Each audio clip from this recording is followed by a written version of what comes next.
Et on se retrouve pour la suite du tuto Playmaker Unity. On va mettre en place un système de scoring qui va nous indiquer à l'écran combien d'ennemis on a détruits. Donc pour faire ça, on doit commencer par créer ici un élément UI de type canvas. Ce canvas, on va lui donner quelques indications. Déjà, on voit qu'il est apparu, le cadre est énorme. On va le mettre dans le screen space de la caméra. On va lui indiquer que c'est notre caméra, donc je la glisse ici dans le champ qui est destiné. Le plane distance, il faudra sans doute que je le réduise, donc je le mets à 10, on verra s'il faut ajuster.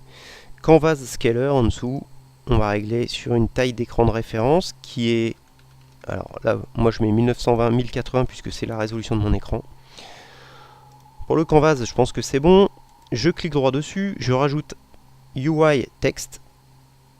Et là on voit qu'il y a un texte qui est apparu là, quelque part par ici.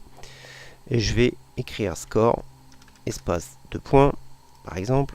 Ou vous pouvez écrire point, enfin ce que vous voulez. Score, ouais, voilà. Je vais changer la couleur, je vais le passer en vert un peu vif comme ça. Et puis je vais augmenter la police, la taille de la police. Alors par contre on voit rien du tout. Pourquoi? Le voilà, il fallait juste augmenter la boîte, la taille de la boîte. Et maintenant je vais le déplacer jusqu'à ce qu'il soit dans, voilà, le coin supérieur gauche où c'est généralement la place du score.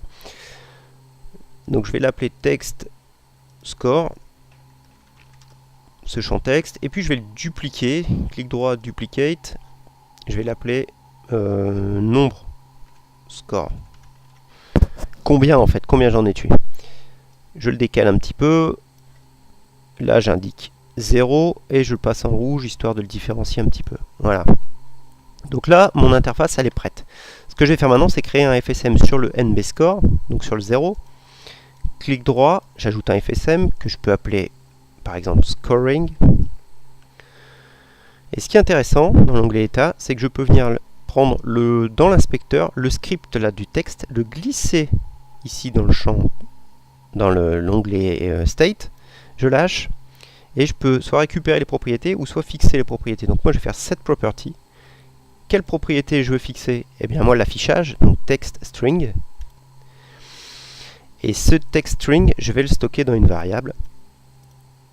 Une nouvelle variable donc que je vais appeler tout simplement text string.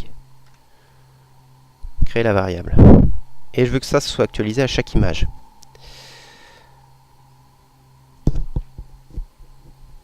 Ce que je vais faire maintenant, c'est convertir.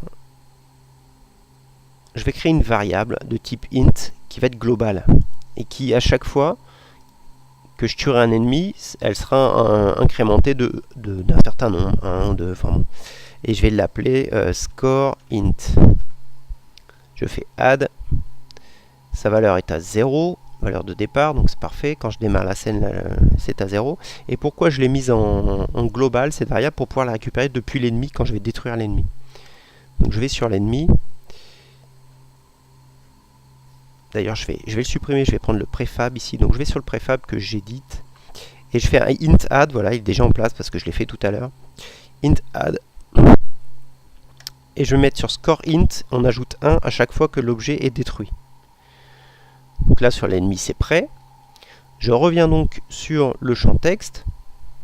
Ici, NB score.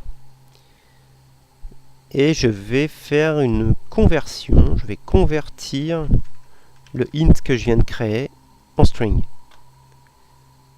Donc je vais convertir la variable globale score int en text string, donc qui vient de là, et qui va donc s'afficher théoriquement.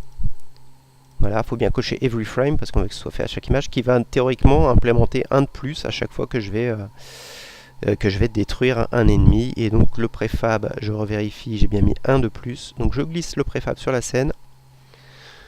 Je le démultiplie, je vais même en faire 2. Et allez, soyons fous, 3. Ah, tu veux pas.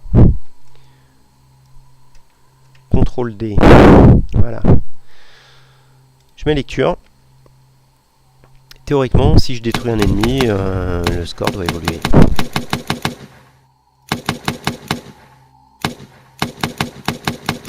Voilà, j'espère que ça vous a intéressé. Et puis on se retrouve pour la suite des bases de Playmaker et de Unity.